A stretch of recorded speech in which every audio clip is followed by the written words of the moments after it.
আপনাদের সকলকে জানাই আমার আরেকটা নতুন ব্লগে স্বাগত। আজ হলো 21শে সেপ্টেম্বর, আজ হলো মহালয়। মহালয় আসা মানে কিন্তু পুজো শুরু হয়ে গেছে। আর দুর্গাপুজো মানেই হচ্ছে বাঙালিদের কাছে অন্যরকম একটা ইমোশন। দুর্গাপুজো এমন একটা উৎসব, যে উৎসবটা প্রত্যেকটা শ্রেণীর মানুষ নিজেদের মতো করে এটাকে এনজয় করে। দুর্গাপুজো আসা মানেই নস্টালজিক হয়ে যাওয়া, নিজেদেরও ছোটবেলার কথা মনে পড়ে যায়। এখন ঘড়িতে বাজে 5টা বেজে গেছে, কিন্তু 4টের সময় অলরেডি উঠে পড়েছি, স্নান টান সব হয়ে গেছে। মহালয়া শোনার জন্য মহালয়া চলছেও আমাদের বাড়িতে এবং সমস্ত বাড়িতে বাড়িতে মহালয়া চলছে। আজকের দিনটা তো এইভাবে শুরু হতেই হবে, কারণ মহালয়ার দিন এরকমভাবে প্রত্যেকে শুরু করে। আরও অনেক কিছু করব আজকের দিনে, তো আপনারা সঙ্গে থাকুন, দেখতে থাকুন যে আজকের দিনটা আমরা কিভাবে কাটালাম। ভোরবেলা ঘুম থেকে ওঠার পর আমি একটু ছাদে চলে গেছিলাম, কারণ নর্মালি অন্যান্য দিন তো এত সকালে ওঠা হয় না, তার উপর আবার মহালয়া ছিল, তো সেই দিনটা আমি একটুখানি সকালে ছাদে চলে গেছিলাম ভোরবেলাটা একটুখানি সময় কাটানোর জন্য। তারপর ছাদে একটু সময় কাটানোর পর আমি নিচে এসে আগে স্নানটা সেরে নিয়েছিলাম। ছোটোবেলা থেকেই মাকে দেখে এসেছি, আর মা সবসময় বলতো যে চণ্ডীপাঠ কখনো শুয়ে শুয়ে শুনতে নেই। সেই জন্য মাকে দেখতাম যে সকালবেলা মা উঠে ঘর ঠর পরিষ্কার করে গঙ্গা জল ছিটিয়ে ঠাকুরকে ধূপ দেখিয়ে বা ঠাকুরের সামনে একটা ধূপকাঠি রেখে তারপরেই চণ্ডীপাঠ আমরা শুনতে বসতাম। তো এখন সেই নিয়ম আমিও বহন করছি। তো সেই জন্য সকাল সকাল উঠে স্নান করে ঘরে গঙ্গা জল ছিটিয়ে ঠাকুরকে ধূপ দিয়ে তুলসী তলায় ধূপ দেখিয়ে চণ্ডীপাঠ হচ্ছিল বলে আমিও সেইভাবেই শুনছিলাম। তার বেশ কিছুক্ষণ পর আমি একটু ছাদে চলে গেছিলাম সূর্যোদয়ের সময়। তো সূর্য ওঠার পর সেদিন আকাশটা তো একদম অন্যরকম লাগছিলই, আর চারিদিকে মহালয়ার আওয়াজে যেন চারিদিকটা গমগম করছিল, আর সেই আগমনী বার্তা যেন আকাশে বাতাসে সব জায়গায় ছড়িয়ে পড়েছিল।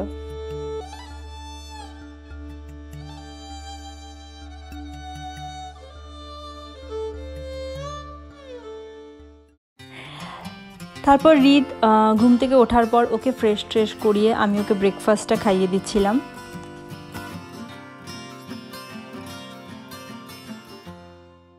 তো সকালবেলা মহালয়া তো শোনা হলো, কিন্তু যেহেতু অনেক সকালে ওঠা হয়েছে সেই জন্য প্রচণ্ড খিদে পেয়ে গেছে। আর এই কম্বিনেশনটা অনেকদিন ধরেই আমার খেতে ইচ্ছাও করছিল। তো আজকে মহালয়া, আজকে তো পুজো মানেই নো ডায়েট, নো রেস্ট্রিকশনস, সব কিছু খাওয়া হয় পুজোর সময়। তো সেই জন্য আজকে এই ব্রেকফাস্টটা আমি করবো একদম যাতে তৃপ্ততার সাথে আমি খেতে পারি। সেই জন্য সমস্ত নিজের পছন্দ মতো জিনিসগুলো আজকে রয়েছে ব্রেকফাস্টে। খুব খিদে পেয়েছে, সেই জন্য আমি ঝটপট আগে ব্রেকফাস্টটা এখন করে নিই। তারপরে আমাদের আবার বেরোনোর আছে।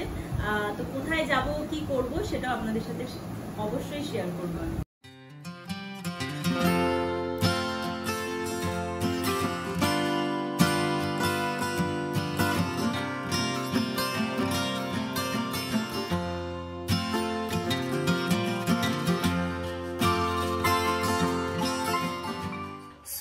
আমি এখন রেডি হয়ে গেছি, মানে আমরা এখন রেডি হয়ে গেছি বেরোনোর জন্য।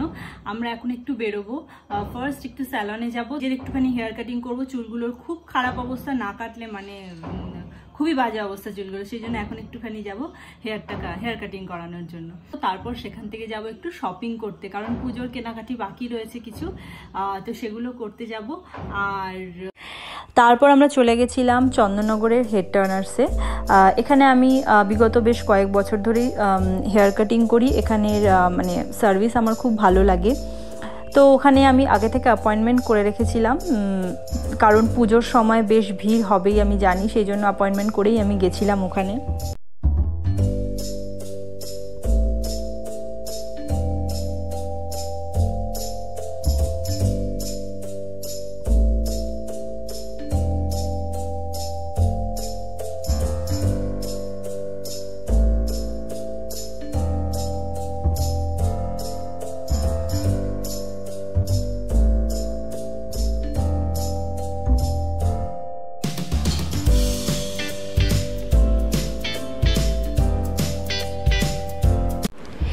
রিদ ভাবছিল যে রিদেরও আজকে বোধহয় হেয়ার ওয়াশ করানো হবে, মানে আমার হেয়ার ওয়াশ করানো দেখে, কারণ আগের দিন যেহেতু স্যালনে ওর হেয়ার কাটিং হয়েছিল, তো ও আমাকে দেখে ভাবছিল যে মা এবার হেয়ার ওয়াশ করছে, আমাকেও তার মানে আগের দিনের মতো বোধহয় আজকে হেয়ার ওয়াশ করাবে। তো ও মানে রেডি হচ্ছিলো, এরপর রিদ বলে ওখানেই ও বলতে শুরু করে দিয়েছিল আর কি।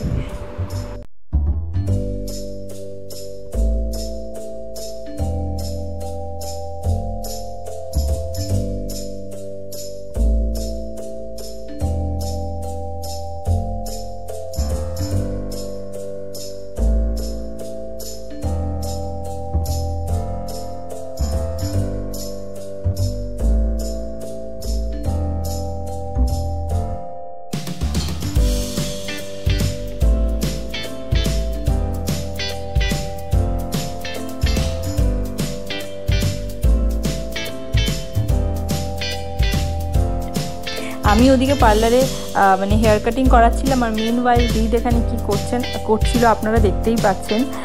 মানে ও একদম ওর নিজের মতো করে এক্সপ্লোর করে যাচ্ছিল, কোথায় কি আছে না আছে সমস্ত কিছু ঘুরে টুরে দেখে নিচ্ছিল ওখানে।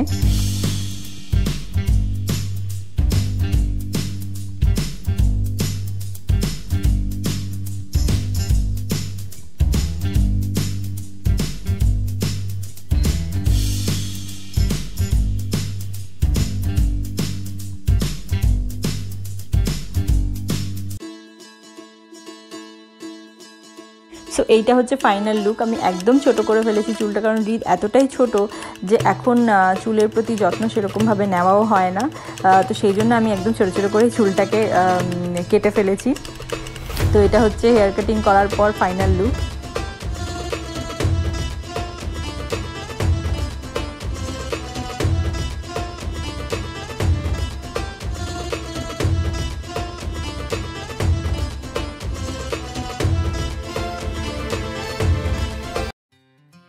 তারপর ওখান থেকে চলে গেছিলাম আমরা শপিং করতে। শপিং তো এখানে দুর্গাপুজোর আগে শুরু হয়, বাট শেষ হয় হচ্ছে জগদ্ধাত্রী পুজোর আগে, কারণ চন্দননগরে জগদ্ধাত্রী পুজো হচ্ছে ওয়ার্ল্ড ফেমাস। তো সেই জন্য এখানে শপিং তো শুরু করে দিয়েছি, কিন্তু শেষ এখন হবে না, শেষ হবে জগদ্ধাত্রী পুজোর আগে।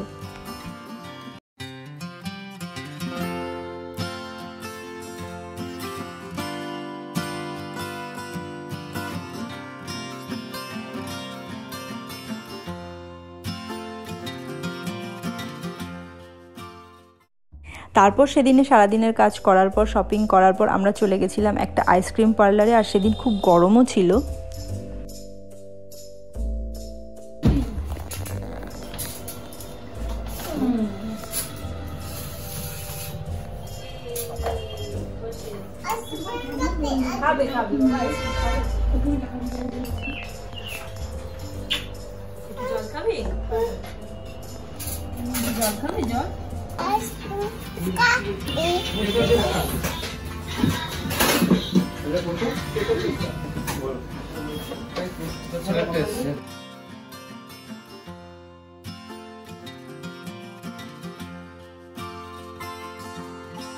ওখানে গিয়ে আইসক্রিম পার্লারে গিয়েও রিদ খুব এনজয় করছিল, আর আইসক্রিম খেতে কে না ভালোবাসে, আর আমরাও তার একদমই ব্যতিক্রম নই। তো এই ছিল আজকের আমাদের গোটা দিনটা, এইভাবে কাটিয়েছিলাম আমরা আমাদের মহালয়ের দিনটা। খুব শিগগিরই আপনাদের সাথে দেখা হবে নতুন আরেকটা ব্লগে। টিল দেন আপনারা সবাই ভালো থাকবেন, সুস্থ থাকবেন, অ্যান্ড থ্যাঙ্কস ফর ওয়াচিং।